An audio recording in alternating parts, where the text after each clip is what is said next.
And if you want to change your doctor, you are more than allowed to. It is not insulting. It is something that you're doing to advocate for your child. Hi there, I'm Petey, the pediatrician, and today we're going to go over how to choose a pediatrician. Number one, start with looking for recommendations from family, from friends, from your OBGYN, local parenting groups, and then also go online and see some reviews. ZocDoc, Health Grades, but what I personally use is Google reviews. They tend to have the most up-to-date and most raw and natural reviews, and I give offices the benefit of the doubt because things do change, and so I go based off of the past year or two reviews, because trying to go back and fish for things from 15 years ago is not always the most helpful or relevant to you and your experience. Then number two is, once you find a doctor that you're interested in, call the office and see if you can schedule a meet and greet. Most pediatricians are open to having prenatal or first visit consultations where you can go in, ask your questions, and feel things out. Now, when you do this, please be mindful of a couple of key things. I'm going to put them up over here.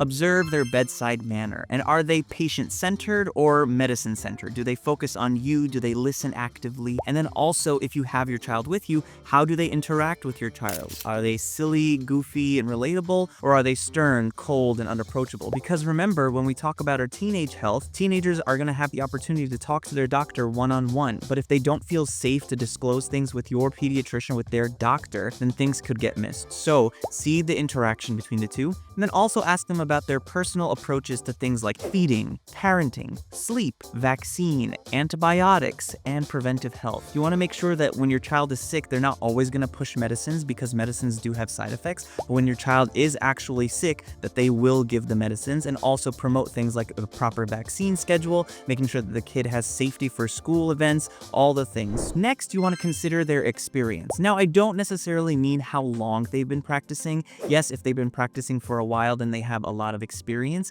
but the newer grads also have the newer guidelines. Because science is now exploding in a beautiful way, the newer trainees have been trained on what the up-to-date guidelines are, whereas older pediatricians have to refresh themselves. But just see what the experience is like, especially when it comes to things like specific concerns that you have for your child. If your child was a premature child, ask what is their experience with dealing with premature children. If your child has congenital conditions or chronic conditions or anything that they were born with, or if you need a specialist like an allergist or a pulmonologist, and developmental pediatrician for concerns with developmental delays or autism. And of course, check for things that are important for you, like cultural sensitivity. If you speak another language, do they have access to translating services, which most providers do, but do they have someone on standby, which might make it feel a bit more personal? All the things that could cater to you and your personal and cultural needs. The other thing to be mindful of is, are they part of a group practice? If you see them, can they refer you to someone easily down the hall, or are you going to have to travel somewhere? And if they are going to travel, one thing to be mindful of, again, this is a bonus tip, are they using the same electronic medical record or electronic health record? This is so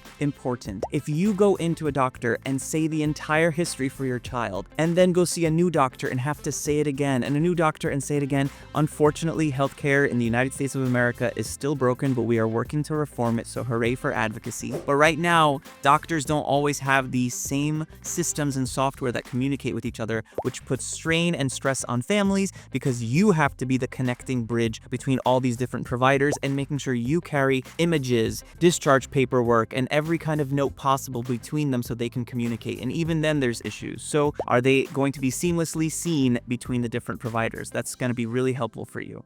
This next one is of paramount importance. Please listen up. Evaluate their accessibility. Do they have after school hours, weekend hours? Are you always going to see a doctor? Some pediatrician offices employ PAs who are physician assistants, nurse practitioners, and they are helpful. So ask yourself, are you someone who always wants to see a doctor, or are you someone who's okay seeing other team members as well? Additionally, do they have same-day appointments for sick visits? Can they give you doctor's notes? Can they give you school notes? Do they do sports physicals? And then also the location of the office. Is it close to home, close to daycare, close to school, close to sports? Make sure that it's close enough in your vicinity. I actually traveled many, many miles when I was a pediatrician, when I was a child, to my pediatrician, whose name was also Peter. And it was a thing that we did every couple of weeks on the weekends. So that was a family experience. But if you are someone who anticipates seeing the doctor more frequently, make sure that you are able and have the transportation and the access to be able to do so. Now, when you're in the office, be mindful of the staff. Is the staff friendly? Are they approachable?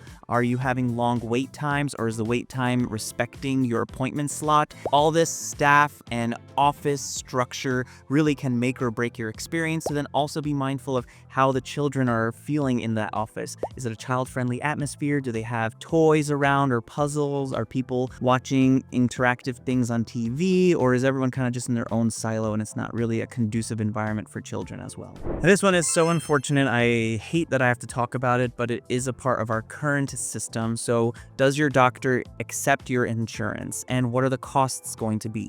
Are the health preventive visits covered? Are vaccines covered? If you need medications, are they covered? Or sometimes, depending on what code we put in as the doctor, the insurance will cover it. So ask, do they do that kind of back end help for families who might be struggling or might need the extra support? Or do they just put in standard codes that come up with the templates of the notes? If you are going to need medicine, is there a pharmacy in-house or do you have to go travel for it? And have they had issues in the past sending to those pharmacies, or have people gotten their medications on time? If the medication's not available, can you call to have them pick up? Do they have after school hours for those kinds of things? All those nitty-gritty details that will be pertinent for you. And this is the not so fun part as well, the red flags to look out for, but just so you're mindful. Long wait times is disrespectful to you and your commitment to showing up on time. Rushed visits, if you feel like as soon as you sit down, the doctor is racing to get out, or you spend a lot of time with the support team members and the doctor comes in for 2 minutes and says hi, bye, and leaves.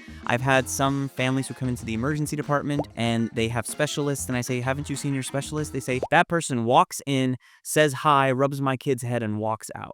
And I thought, wow, with what your kid has, that is completely inappropriate. And I'm sorry that that happened, so please feel it out. And if you want to change your doctor, you are more than allowed to. It is not insulting. It is something that you're doing to advocate for your child. Again, our children are vulnerable. They need us to advocate for them, and doing so, you are protecting them and their health. So please share this around with other families. And the final bonus tip I will share is that you need to be mindful of not just your pediatrician, but which hospitals your pediatrician is affiliated with. Some pediatricians can actually admit straight from the clinic to the hospital, so you don't even need to go into the emergency room. They can pick up the phone and say, hey, I'm going to send you to XYZ hospital, and I have credentialing and privileges there so that you could be seen in the office. They know that you're sick and you don't have to even go through the ED. Also, can they take care of you when you're in the hospital themselves? Are they also hospitalists and have that dual identity? And then also check to see your local hospitals. Even if your pediatrician does or does not have privileges at local hospitals, please research and review and call up your local hospitals to ask this one important question.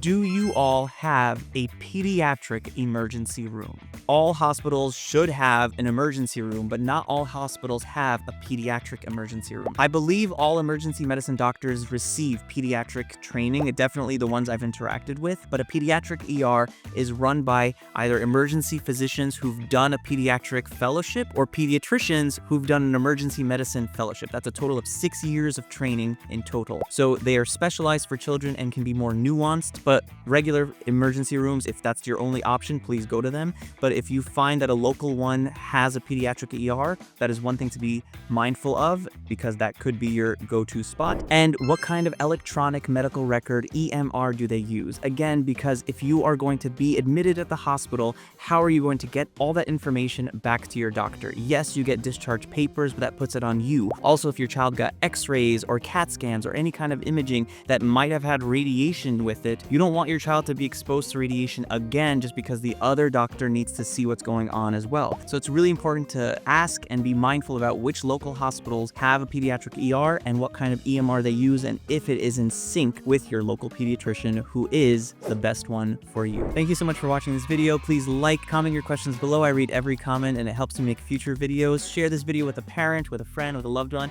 with your baby, and I'll see you in this one right here. Yes, I will. Ciao for now. If they have congenital